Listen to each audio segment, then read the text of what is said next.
So we thank God that he looks stable, and of course it is upon the doctors to continue concluding the investigations that they were doing. So that is what we can say as of now. We all watched what happened in the Senate, and some of you may have seen the interview that I conducted on Citizen Television, where I predicted that things were going to move very, very fast. The whole thing predetermined. I once was Deputy Speaker of Parliament, and one of the worst mistakes you can make as a legislator is to anticipate debate. The whole National Assembly anticipated the outcome of the deliberations of the Senate. But we want to thank the senators, we want to thank the legal, as has been said, it is historic, and it's all because of Constitution 2010, which is why we are saying he is the second deputy president. Even as we speak, he is still deputy president. So I was the 10th vice president. Eugene Wamalo's elder brother was, what version was it? The eighth. The eighth. So these things are important. It's part of our history. It's part of our heritage as a people. And we are in the process of consolidating our nationhood as a country within the community of nations. But what happened in the Senate last night was, as historic as it was, it had serious flaws. And clearly, I think Kenya should expect a protracted legal arguments, because we didn't even discuss this with the Honorable Gachagua, but we are aware that his teams have already moved to court. It's expected. And as senior counsel, I can tell you that you cannot, the law of natural justice demands that no person, man or woman, shall be condemned unheard. And it was all there. Senior Counsel Paul Muite, leading a very strong team, were able to argue with regard to what the Constitution at Article 145 5B says. Before the vote, before the Senate took the vote, they could only do so after affording an opportunity to Deputy President to defend himself. There were other arguments, of course, by Senior Counsel Jim Orengo and Tienda Molo on the other side, and Gumbe. Yeah, so we respect all of that.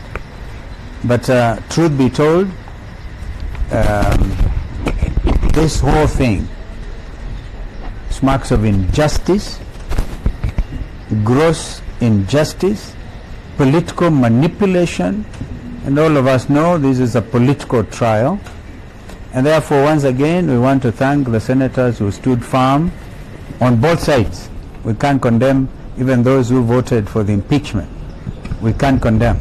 They did what was their responsibility, regardless of what may have happened in the back rooms or wherever. And then the country continues to learn a lot from this impeachment process. So once again, we wish Mheshimiwa Rigathi Gachagua very quick recovery, and we thank God that he has spared his life. He is the giver of life, and by his stripes, we believe that Gachagua will be healed. Kama kuna kitu mwenzangu angeongeza, anaweza kuongeza, and one senator maybe, the ones who are on the kwa Kiswahili ndio nikusema, basi nikusema kwamba tumemwona pata fursa ya kumwona Mheshimiwa Rigathi Gachagua naibu wa rais wa awamu ya pili chini ya katiba 2010, na tunashukuru Mungu kwamba anaendelea vyema kulingana na ripoti ambayo tumepatiwa na madaktari, lakini bado ako na udhaifu, na kwa hivyo atunge hata kumzungumzia hata zaidi. Tunamtakia kila laheri, lakini huku tukizidi kumtakia uponyaji wa haraka, hatuna budi ila pia kuangazia yaliyofanyika jana kwa seneti.